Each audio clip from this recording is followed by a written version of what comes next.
नमस्ते वास्तु पुरुषाय भूषय्या विरत प्रभु मदग्रहं धन धान्यादि समृद्धिं कुरु सर्वदा। मैं नरेश कुमार जांगड़ा हंस वास्तु शक्ति चैनल की पाठशाला में आपका हार्दिक स्वागत करता हूं। आज के कुछ कमेंट ऐसे आए, बड़े सुंदर कमेंट आए जिससे सीखने को भी मिलेगा। एक कमेंट आया, सर जप तप अनुष्ठान पूजा उपवास करके क्या वास्तु बैलेंस नहीं होता? सब कुछ शिव के ही तो अधीन है। देखिए, बहुत सुंदर आपने क्वेश्चन किया।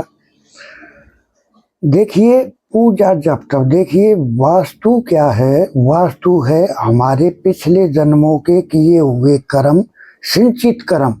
उसी के हिसाब से हमें मकान मिलेगा, उतना ही लंबा चौड़ा मिलेगा, उसके अंदर वो बनावट इस तरह की आ जाएगी, उसके अंदर वो ऑब्जेक्ट इस तरह के रखे जाएंगे। और वास्तु क्या है? ये है अपने पिछले जीवन के कर्मों का सिलसिला। अब पूजा जप तप सिमरन अनुष्ठान करने से क्या होगा? जो टाइम हम बुराई में बिताते, अगर उस टाइम पर हमने वो टाइम अगर प्रभु के सिमरन में दे दिया, जब तक उपवास में अगर दे दिया, तो उस टाइम पर हमारे से कोई बुराई तो नहीं हुई, बुराई से बचे, प्लस में बुराई के विचारों से भी बचे कि भाई अच्छे कर्म करेंगे, सत्कर्म करेंगे, तो बेनिफिट तो हर चीज का है। अब शिव भगवान के ही बनाए हुए कानून है ये। वास्तु क्या है?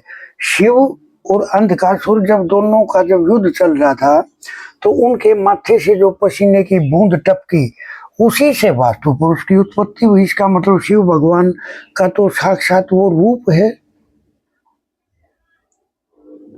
तो अपने बनाए हुए कानून को कैसे तोड़ेंगे? वो यही बोलेंगे सत्कर्म करो, और सत्कर्मों के कारण जो पिछले जीवन के जो बुरे कर्म हैं, जब वो कम रह जाएंगे, और आपके इस जन्म के अच्छे आचरण को देखते हुए आपको हम उस आदमी से मिला देंगे जो आपके वास्तु को बैलेंस कर देगा, आप जीवन की समस्याओं से निकल जाओगे। लेकिन वो मिलाएगा तभी जब उसकी इच्छा होगी, यानी वो कर्मों का सिलसिला इतना हल्का पड़ जाएगा, तब मिलाएगा वो। उसके खेल हैं ये सब। तो जब तप पूजा पाठ अनुष्ठान जरूर करना चाहिए हमने जीवन में। इससे हमें अच्छी सीख मिलती है, अच्छे संस्कार मिलते हैं, अच्छे आचरण करते हैं। इससे बहुत सारे बेनिफिट है, बुराई से बचते हैं। तो ये तो जरूर करना चाहिए। और मैं तो ये कह रहा हूँ, जिस इंसान ने इस धरती पे जन्म लिया, उसको सत्कर्म ही करने चाहिए। हर इंसान की देखभाल करनी चाहिए।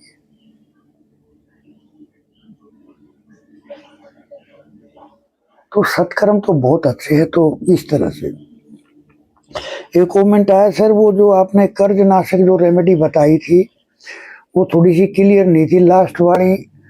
वो फोन में कुछ टेक्निकी कुछ खराबी आ गई थी, शायद वो अच्छी तरह से सुन नहीं पाए। तो क्या है, 1.25 किलो गुड़, 1.25 किलो गेहूं और 1.25 किलो दूध, इन तीनों को दान करना है मंदिर में। उस दिन दान करना है, वो मैंने अपने वीडियो में क्लियर कर दिया था, आप उसको देख लियो। तो इस तरह से दान करना। और ये भी मैं बता देता हूँ, ये है इमीडिएट किसी भी काम को निकालने के लिए। पैसे की जरूरत है, इमीडिएट काम होगा। कर्ज है, बहुत जल्दी जल्दी चुकना शुरू हो जाएगा। करके देखो। और फिर कमेंट में ही अपने आंसर भी लिखना, जिससे औरों को भी सीख मिले। और को जो ये परेशानी में है, दिक्कत में है, मेरी तो आपसे सिर्फ एक ही प्रार्थना है कि इसको, ये वीडियोस भेजो समाज के अंदर, जो सबके काम बने। मेरा तो बताने का पर्पज ही यही है। तो इस तरह से एक कमेंट आया, सर घर में मकोड़े यानी बड़े वाले जो काले चिट्टे होते हैं वो निकलते हैं, तो बहुत ज्यादा, तो कोई रेमेडी बताओ। देखिए सर, काले चिट्टे यानी शनि और राहु, क्योंकि जमीन के अंदर रहते ही है। अब सर मैं देखता हूँ जिनके पास प्लॉट बड़े बड़े होते हैं गाँव में तो अक्सर होते हैं ये, तो बाजे के घर पे इस तरह से ये पैदा हो जाते हैं और बहुत ज़्यादा मात्रा में हो जाते हैं। तो क्या करना चाहिए आपके, इसके कारण औरों को भी ये रेमेडी मिलेगी। सर 7 गोले ले लो, गोले होते हैं सूखा हुआ गोला, उसको ऊपर से काट के उसके अंदर आपको 2 चम्मच काले तिल, 2 चम्मच सफेद तिल, 2 चम्मच खसखस, 2 चम्मच आटा भून के और 2 चम्मच घी, इस तरह की क्वांटिटी बना के इसी हिसाब से तैयार करके क्वांटिटी बना के 7 गोले ले लो, उनको 7 को भर लो शनिवार के दिन, और उनको भर के और अपने घर से एंटी क्लॉकवाइज 7 बार, वे 7 गोले लेके 7 बार एंटी क्लॉकवाइज घूम जाओ आप, और फिर उनको किसी वीराने में जाकर दबा दो, ऐसी जगह पे जहाँ किसी के पैर ना पड़ते हो, और अगर किसी पेड़ के नीचे दबा दोगे तो सबसे अच्छा है। तो आप इस तरह से करोगे, आप देखोगे आपके घर से आप उनको दबा के आओगे, आप बोलोगे 1 हफ्ते में आपके घर पे आपको चींटे ही नजर नहीं आएंगे। मैं तो कह रहा हूं जब आप घर का आओगे अगले दिन सुबह आप देखोगे चींटे नहीं मिलेंगे आपको, लेकिन फिर भी अगर वहां ज्यादा मात्रा में नेगेटिविटी हुई तो मैं 1 हफ्ते के अंदर अंदर बता रहा हूँ वहां चींटे आपको नजर नहीं आएंगे। बड़ी अमोघ रेमेडी है और इसको आप फॉलो करके चले। एक ने बताया सर अपने ही घर के लोग तंत्र मंत्र का प्रयोग करते हैं, तो ऐसा क्या करे जो वो यानी हमें अपने को ही बर्बाद करने की कोशिश करते हैं। देखिए सर क्यों करते हैं, कोई कारण तो होगा, सब तो नहीं करते अपनों को बर्बाद। सर आपके घर पे साउथ वेस्ट और एनी इन दोनों में कहीं ना कहीं दिक्कत है, और जब ये दिक्कत में होते हैं या SSW दिक्कत में होता है तो ही ये जीवन में करने वाले और करवाने वाले जीवन में आगे मिलते हैं। यानी गुप्त शत्रु यानी शत्रुता, करना कराना क्या है सर, ये गुप्त शत्रुता है। देखिए सर आप अपने घर के साउथ में, मेरे पिछले वीडियो आप देखोगे तो एक 3 टांगों वाला दीपक की रेमेडी मैंने बता रखी है, आप उसको उस तरह से वो बत्ती तैयार करो और अपने घर के साउथ में मंगलवार के दिन जरूर लगाओ। अगर ज्यादा परेशानी है तो रोजाना लगाओ 1 बार, और जब वो गोला वो भस्म हो जाए, वो जल जाए, संपूर्ण हो जाए, तो अगले रोज उसको कहीं एकांत में भगा दो आप, कहीं एकांत में भगा दो या सरकारी डस्टबिन में डाल दो आप, या बहते हुए पानी में बहा दो आप। पानी में तो नहीं बोलूंगा, आप इस तरह से करो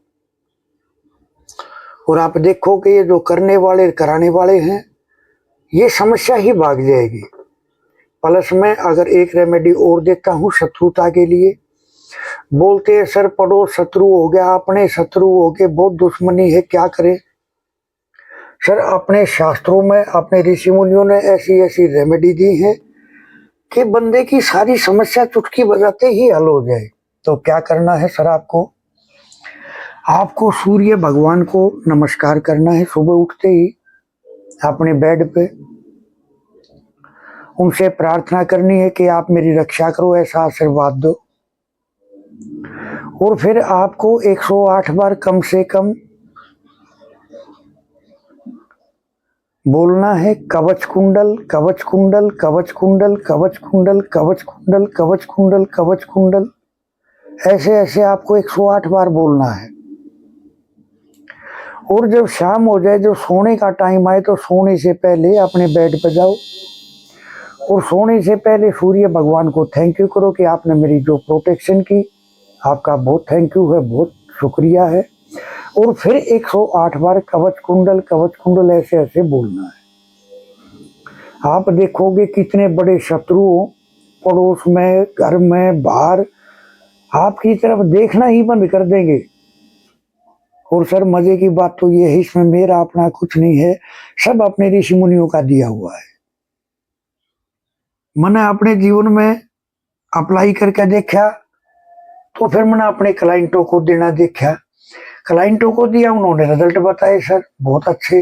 भाई बहुत बढ़िया, अपने ऋषि मुनियों ने तो समाज का भला करने के लिए सब कुछ दे रखा है सर, इनसे बाहर नहीं है कुछ भी, सिर्फ उनको डिकोड करना पड़ता है, क्योंकि वे चीज बिखरा दी अलग अलग, क्योंकि लूट लिया अपने ग्रंथ, वो बिखरा दी। उन्होंने कर्मबद्ध सूत्र में पिरो कर रखा था, लेकिन उन्होंने ये जो लूटपाट मचाई, इसमें ये सब चीजें बिखर गई। इसको इकट्ठा करना ही सबसे बड़ी बात है। तो इस तरह से अब है, देखिए सर, हाई स्टडी।